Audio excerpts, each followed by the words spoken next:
saludándole en el amor del Señor, deseando rica y abundante bendiciones del cielo hacia sus vidas. Ha llegado la hora de compartir el devocional, el pancito diario de vida que tanto bien hace a nuestras almas. Continuamos con nuestro tema, hasta 70 veces 7. Hasta 70 veces 7. Esto habla del perdón. Habla, como decíamos en el versículo de San Mateo 5:48, de seguir el modelo divino sobre nuestras vidas. Un Dios de perdón y misericordia, hijos de Él, agradecidos, manifestando misericordia y perdón. ¿El perdón se condiciona? El contexto da a entender que no. ¿Es que debemos nosotros perdonar al que conviene? ¿Debemos tener misericordia hacia solamente el que nos hace el bien? Que Dios nos ayude. Ya el maestro presentaba una parábola respecto del perdón. Y ahora Cristo también nos va a dejar la vara bien alta. Hasta 70 veces 7. Hoy el tema es el amor hacia los enemigos. El amor hacia los enemigos. Vamos a San Mateo capítulo 5, versículos 38 al 48. San Mateo capítulo 5, versículos 38 al 48. El amor hacia los enemigos. Suena contradictorio, ¿cierto? Suena muy contradictorio. Sin embargo, hay mucha enseñanza en esto. San Mateo capítulo 5, versículos 38 al 48.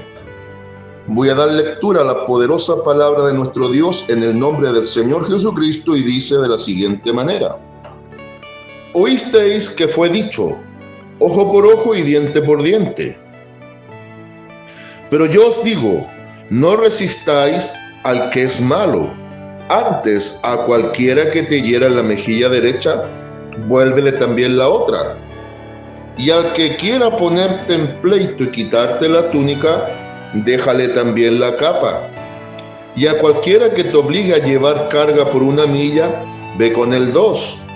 Al que te pida, dale, y al que quiera tomar de ti prestado, no se lo rehuses. Oíste que fue dicho, amarás a tu prójimo y aborrecerás a tu enemigo. Pero yo os digo, amad a vuestros enemigos, bendecid a los que os maldicen, haced bien a los que os aborrecen, y orad por los que os ultrajan y os persiguen, para que seáis hijos de vuestro Padre que está en los cielos, que hace salir su sol sobre malos y buenos, y que hace llover sobre justos e injustos. Porque si amáis a los que os aman, ¿qué recompensa tendréis? ¿No hacen también lo mismo los publicanos? Y si saludáis a vuestros hermanos solamente, ¿qué hacéis de más? ¿No hacen también así los gentiles? Sed pues vosotros perfectos, como vuestro Padre que está en los cielos es perfecto. Amén. Es bien sabido que Israel, bajo la ley, se movía de una manera bien particular, muchas veces llevando a la práctica la ley sin siquiera meditarla. Ese fue uno de los grandes errores, principalmente de los fariseos, aquella secta religiosa, que pensaban que el hombre se justificaba solamente en obedecer la ley sin siquiera entenderla. Su gran error fue quitar el fundamento del amor, la gracia y la misericordia por la obediencia ciega absoluta sin discernir el fundamento de por qué Dios la presentaba. Y Cristo en este sermón del monte y las bienaventuranzas está, podemos decirlo así, reenfocando el Levítico. ¿Es porque falló la ley? No, es porque el pueblo la había entendido mal. Entonces ahora le da un reenfoque desde la autoridad de Dios en su propia persona. Y comienza diciendo, oísteis que fue dicho ojo por ojo y diente por diente. Esto es lo que se conoce como la ley del talión. Ahí usted puede revisar el pasaje de Éxodo capítulo 21, versículo 24, el pasaje de Levítico capítulo 24, versículo 20, y el pasaje de Deuteronomio capítulo 19, versículo 21. ¿En qué se basaba la ley del talión? Y en esto es muy importante de observar. La ley del talión se basaba para un equilibrio entre el daño y podemos decir así, la recompensa. Así como éramos dañados, así teníamos que ser recompensados. O en otras palabras, más técnicamente hablando, así como fue el daño, así tenía que ser la compensación. Al igual daño, igual compensación. Si alguien te lastimaba en el ojo, tenías que golpearle en el ojo. Si alguien te sacaba un diente, tenías que quitarle un diente. Si alguien te robaba una vaca, una oveja, tú tenías derecho a quitarle una vaca, una oveja. Vale decir, la ley del talión regulaba el equilibrio entre el daño y la compensación. Vale decir que era una idea de equilibrio. Era una idea de paridad, no de abuso. No era que si alguien te decía una mala palabra, tú le tenías que cortar la lengua. Aleluya. Hoy por hoy habría mucha gente sin lengua si aplicásemos la ley así. Que Dios nos ayude. Tampoco significaba que si alguien te robaba, le ibas a cortar las dos manos, como en algunas culturas se aplican. Entonces tiene la idea de una paridad entre el daño recibido y la compensación que debíamos también recibir. Ahora Cristo le da un reenfoque. Él dice, a partir del 39, no resistáis al que es malo. Antes, a cualquiera que te hiera la mejilla derecha, vuélvele también la otra. Ahora Cristo está diciendo, mira, tiene que haber una compensación del daño, pero desde el bien. Desde el bien. La ley del talión te decía, mira, si te golpean en la mejilla, tú devuélvele la mejilla. Cristo está diciendo que ahora la compensación tiene que nacer desde el bien, no desde el daño. Mire qué interesante. No se trata de andar por el mundo humillándonos a nosotros mismos y siempre siendo nosotros los humillados y los que siempre voluntariamente vamos a recibir los daños. No se está tratando de esto. El amor hacia los enemigos no es amarlos para que nos dañen. No se confunda. Es perdonarlos desde el amor que Dios ha puesto en nosotros.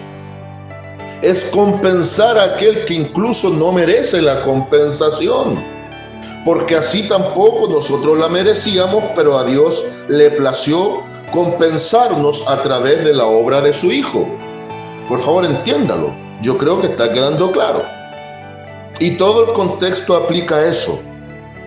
Compensar no desde el daño, sino compensar desde el amor. El versículo 43 es clave. Oíste que fue dicho, amarás a tu prójimo y aborrecerás a tu enemigo. Véalo en Levítico capítulo 19, versículo 18. Todo lo que aplica Levítico 19 tiene que ver con leyes de santidad. La ley del talión regulaba equilibrio, pero aquí se aplica también la idea de el amar y el aborrecer a quien se deba. Al prójimo había que amarlo, pero al enemigo había que aborrecerlo. La pregunta sería, ¿acaso mi enemigo no es también mi prójimo?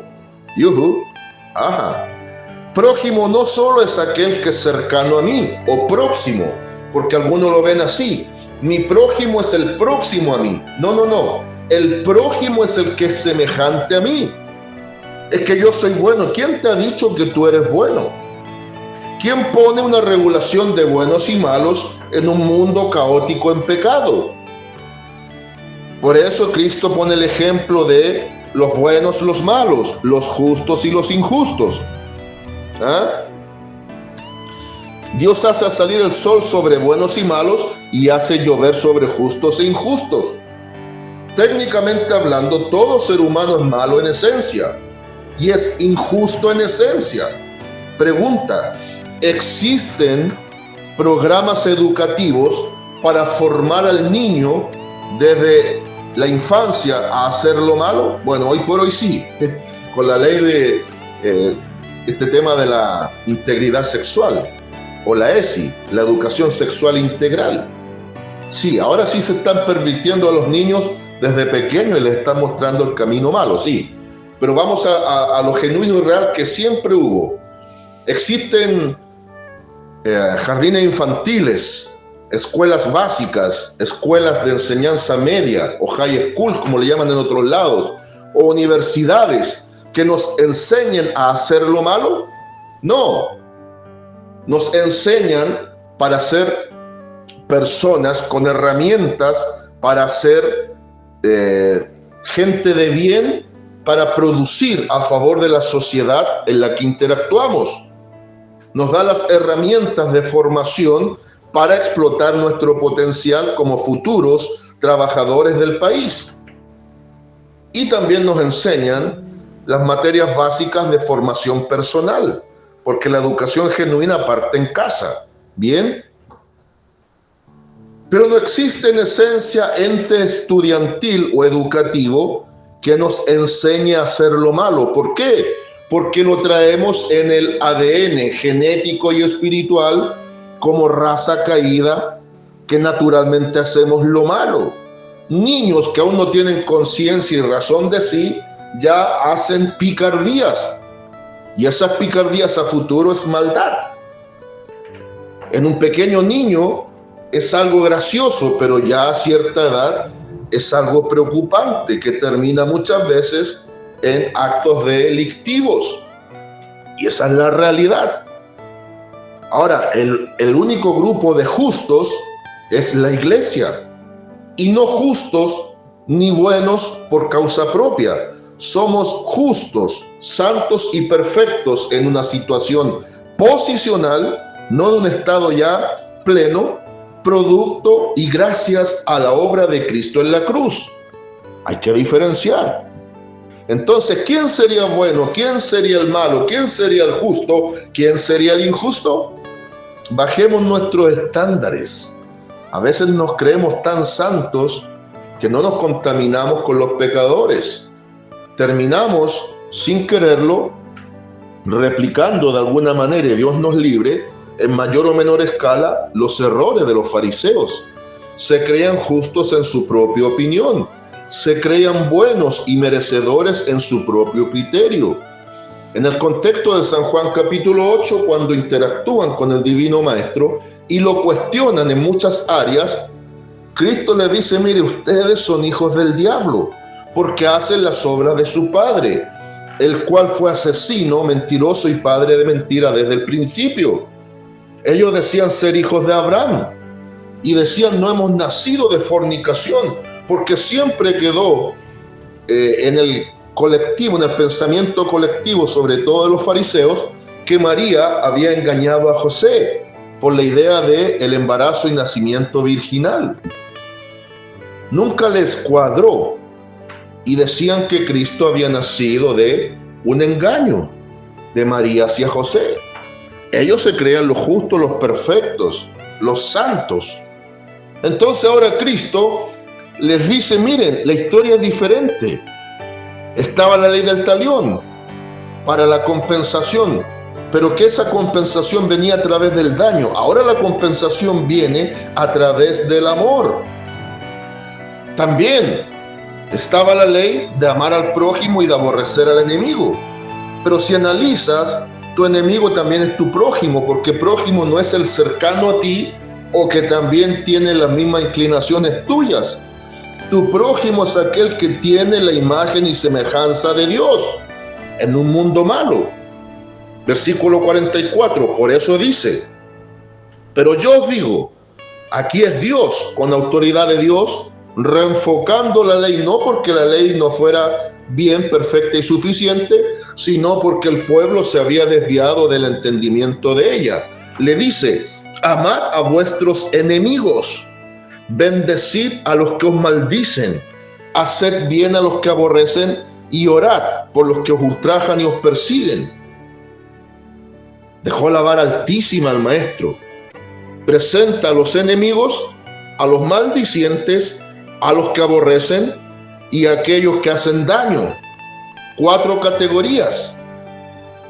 Al enemigo hay que amarlo, al que maldice hay que bendecirlo, al que aborrece hay que hacer el bien, y hay que orar por aquellos que nos violan y nos persiguen, os ultrajan, nos violan. Pero esto involucra muchos aspectos. Aquellos que son abusivos con nosotros en los trabajos o en distintos lugares o en distintas instancias. Son esos abusivos que también nos van persiguiendo.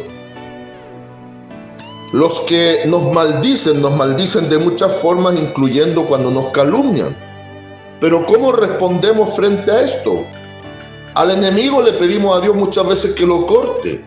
No necesariamente siempre Dios va a orar así. A los que nos maldicen, ¿qué pedimos a favor de ellos? A los que nos hacen la vida imposible, a los abusivos, a los que nos tratan mal, ¿cómo los tratamos nosotros? La Biblia dice en Proverbios que el amor cubrirá multitud de pecados. También dice que el odio, la rencilla se acaba también cuando nosotros actuamos con amor. Hablando de la calumnia también se apaga, al igual cuando usted deja de echarle leña al fuego. Lo peor es caer en el juego del enemigo, porque el enemigo usa a la gente. Debemos, para este caso, comprender quién es nuestro enemigo. Por eso Pablo, en aquel gran pasaje de Efesios 6, desde el 10 en adelante, nos deja claramente dicho que nuestra lucha no es a nivel humano, no es contra mi hermano, no es contra mi vecino, no es contra mi prójimo. Claro que desde lo humano nos cuesta muchísimo, y no digo que yo lo haya logrado ya, estoy trabajando para ello como usted debe trabajar para ello, por favor. No es fácil, sí, por supuesto que no es fácil. Y dentro de la vara alta, esta es la parte de la vara más alta en cuanto al amor y el perdón. Hasta 70 veces 7, no se olvide. Por ende, debemos nosotros saber diferenciar estas cosas. Nos movemos ahora en base al amor, el perdón, la gracia y la misericordia. No podemos ser selectivos, unos sí y otros no. Y Cristo lo dice más abajo, que ¿qué aprovecha de que tú bendigas al que te bendice y que ames al que amas? No hay mayor aprovechamiento en bendecir al que te maldice y amar al que te aborrece. Pero hay que hacerlo de manera genuina. Cuando Pablo nos enseña el principio de que nuestra lucha es espiritual, entendemos que mucha gente es usada sin siquiera darse cuenta por poderes espirituales. Pero en esencia hay imagen de Dios en el corazón del hombre y de la mujer. Y termina diciendo lo que en el devocional anterior también tomaba como referencia al cierre. Sed pues vosotros perfectos. Perfectos aquí significa maduros, cabales, equilibrados, que ya han sido fogueados en todo esto, como vuestro Padre que está en los cielos es perfecto. ¿Por qué? Si decimos ser hijos de Dios, de un Dios que perdona, de un Dios que ama sin discriminar y de un Dios justo que demuestra con hechos lo que dice con palabras, el Señor Jesucristo nos declara exactamente lo mismo. En el fondo, nos cierra este pasaje diciendo: demuéstrenlo con hechos. Por ende, a modo de conclusión general, aquí la vara se pone alta, pero si nos movemos bajo el modelo divino y comprendemos que nuestra lucha es espiritual, no con individuos, y podemos discernir la imagen de Dios, la semejanza de Dios en el corazón humano, podemos lograr, hasta donde Dios permita, este estándar alto de amor y de perdón hacia el prójimo. Saludos de paz, amor y bendición desde Longavia a cada uno de ustedes.